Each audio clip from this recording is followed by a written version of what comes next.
алдымен бізге пирогтың тестосын дайындап аламыз. Ол үшін бізге ұн керек мөлшермен, су, жылы су және маргарин, бір жұмыртқа және тұз керек.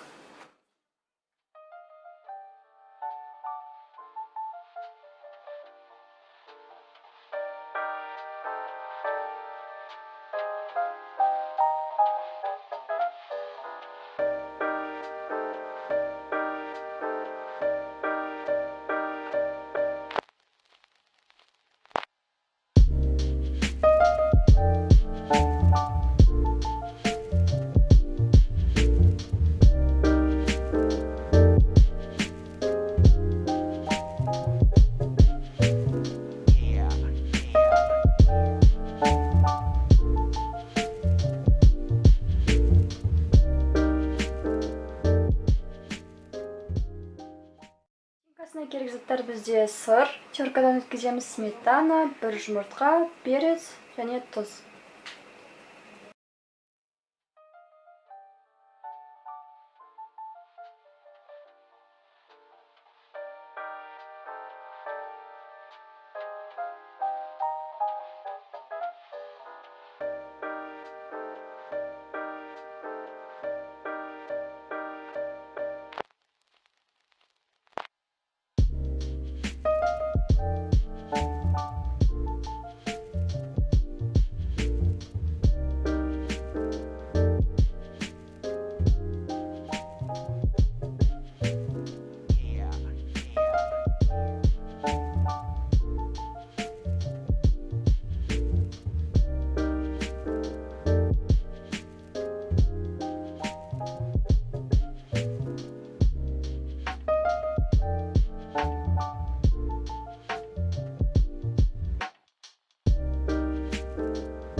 Екі дайын болды, ал енді пісіреміз.